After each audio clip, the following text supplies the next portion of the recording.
Hi friends, എല്ലാവർക്കും എൻ്റെ ചാനലിലേക്ക് സ്വാഗതം. ഇന്ന് എനിക്കൊരു കരിമീൻ കിട്ടി. അത് ഞാൻ ഇന്ന് ഒരു സ്പെഷ്യൽ രീതിയിലാണ് പൊള്ളിച്ചെടുക്കാൻ പോകുന്നത്. നിങ്ങൾക്ക് കൂടി പരിചയപ്പെടുത്തുകയാണ്. അത് ക്ലീൻ ചെയ്താണ് കിട്ടിയത്. എന്നാലും നമ്മൾ ഒന്നുകൂടെ നമ്മളെല്ലാം നല്ല വൃത്തിയായിട്ട് വരഞ്ഞെടുത്തിട്ടുണ്ട്. ഉള്ളു കയറ്റി തന്നെ വരഞ്ഞെടുക്കണമെങ്കിൽ നമുക്ക് അതിൻ്റെ അരപ്പൊക്കെ അകത്തോട്ട് പിടിക്കും. പിന്നെ വേണ്ടുന്ന ചേരുവകൾ: കരിവേപ്പില, ഉലുവാപ്പൊടി, ഉപ്പ്, ഇഞ്ചി, മഞ്ഞൾപ്പൊടി, കുരുമുളക്, മുളക് പൊടി, വെളുത്തുള്ളി, മല്ലിപ്പൊടി. ഇതെല്ലാം കൂടെ നമുക്കൊന്ന് നന്നായിട്ട് അരച്ചെടുക്കാം. ഞാനിവിടെ സ്പെഷ്യലായിട്ട് ചേർക്കുന്നത് ഇച്ചിരി മാങ്ങയാണ്. നമ്മൾ നാരങ്ങയും വിനാഗിരിയൊക്കെ നമ്മൾ ചേർക്കും. ആ ഒരു പുളിരസം കിട്ടാൻ വേണ്ടി ഞാനിവിടെ മാങ്ങയാണ് ചേർക്കുന്നത്. ഒരുപാട് പുളിയുള്ള മാങ്ങേനെ കുറച്ച് ചേർക്കുക. ഇത് പുളി രസം കുറവുള്ള മാങ്ങയാണ്. എല്ലാം നമ്മൾ എടുക്കുന്ന ക്വാണ്ടിറ്റിക്ക് അനുസരിച്ച് യുക്തിയായിട്ട് ചെയ്യുക. ഇത് ഇന്നത്തെ സ്പെഷ്യലാണ് മാങ്ങ. നമ്മൾ അരച്ചെടുത്തിട്ടുണ്ട്. ഇനി ഇത് നമ്മൾ പൊടിവകൾ ഇട്ട് പെട്ടുന്നതിനെക്കാട്ടി നല്ലത് അതൊന്ന് മിക്സിയിൽ അടിച്ചെടുക്കുമ്പോൾ നല്ല തിക്നെസ് ഉണ്ടാവും ഗ്രേവിക്ക്. നമ്മളിനി ഇത് മീനിലോട്ട് അപ്ലൈ ചെയ്യാം.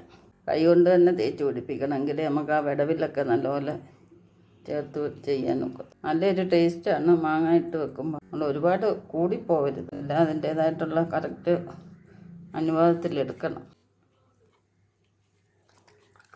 അപ്പം നമ്മളെല്ലാം പേസ്റ്റെല്ലാം ചേർത്ത് മസാലയെല്ലാം ആക്കി പൊതിഞ്ഞ് വെച്ചിട്ടുണ്ട്. ഇനി ഒരു 10 മിനിറ്റ് ഇത് നമുക്ക് വെക്കാം. അപ്പോൾ ഇതെല്ലാം ഒന്ന് പിടിക്കും ഇതിനകത്തോട്ട്.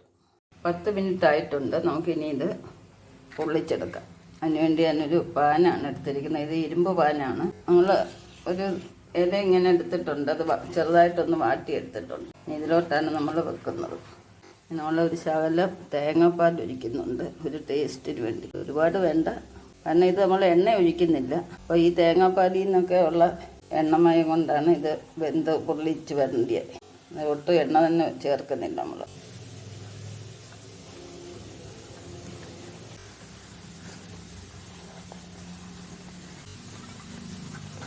ഇല പൊട്ടാതിരിക്കാനാണ് നമ്മൾ ഇല ഇങ്ങനെ ഒന്ന് വാട്ടിയെടുക്കുന്നത്. നമുക്ക് വെയിറ്റ് വെച്ച് കൊടുക്കാം. വള്ളിയിട്ട് കെട്ടിയാലും കുഴപ്പമൊന്നുമില്ല. എന്നാലും നമ്മൾ ഇപ്പോൾ അടുപ്പേ വെക്കാം. നമ്മുടെ മീൻ എന്തായെന്നൊന്ന് നോക്കാമല്ലോ. എല്ലാം ഇലയെല്ലാം നല്ലപോലെ വാടിയിട്ടുണ്ട്. നമുക്കിനി ഇത് തിരിച്ചുകൂടൊന്ന് വേവിക്കും. ഒരു വശം നല്ല വൃത്തിയായിട്ട് മുരിഞ്ഞിട്ടുണ്ട്. കണ്ടില്ല, ഈ ഇല ഇതുപോലെ ആകുമ്പോഴാണ് അതിൻ്റെ ഒരു പരുവാകുന്നത്. ഇല കട്ടിക്ക് വെച്ച് കൊടുത്താൽ ആദ്യത്തെ ഇല നമ്മുടെ കരിഞ്ഞു പോകത്തില്ല. അപ്പോൾ നമുക്ക് വെന്ത് കിട്ടുമ്പോൾ നല്ല വൃത്തിയായിട്ട് പൊളിച്ചെടുക്കാൻ നോക്കും. ഇനി ഒന്നുകൂടെ നമ്മൾ അടച്ച് വെക്കാം. മീൻ പൊള്ളിച്ചെല്ലാം റെഡി ആയിട്ടുണ്ട്. തുറന്ന് നോക്കാം. ചൂടുണ്ട്. ആവി കയ്യെ തട്ടാതെ വേണം തുറന്ന് നോക്കാൻ. ഇലയ്ക്കൊന്നും ഒരു കുഴപ്പമില്ല. നല്ല വൃത്തിയായിട്ട് പൊള്ളി എടുത്തിട്ടുണ്ട്. നമ്മൾ ഒരുപാട് മുരിഞ്ഞ് വെക്കാൻ നോക്കരുത്. ഇത് നല്ലപോലെ വെന്ത് എൻ്റെ എല്ലാം ചേരുവയും ചേർത്ത് നല്ലപോലെ ആയിട്ടുണ്ട്. ഒരു ശകലവും വെള്ളമയമില്ലാതെ നമുക്ക് കിട്ടിയിട്ടുണ്ട്. ഇനി നമുക്കിതൊന്ന് ഡെക്കറേറ്റ് ചെയ്യാം. അപ്പോൾ ഫ്രണ്ട്സ്, എല്ലാവർക്കും ഈ വീഡിയോ ഇഷ്ടപ്പെട്ടെന്ന് വിചാരിക്കുന്നു. ഇതുവരെ സബ്സ്ക്രൈബ് ചെയ്യാത്തവർ സബ്സ്ക്രൈബ് ചെയ്യുക. നെക്സ്റ്റ് ഒരു വെറൈറ്റി ആയിട്ട് അടുത്ത വീഡിയോയിൽ കാണാം. അങ്ങനെ നമുക്ക് കരിമീൻ പൊള്ളിച്ചതും കൂട്ടി ഒരു ഊണ് കഴിക്കാം.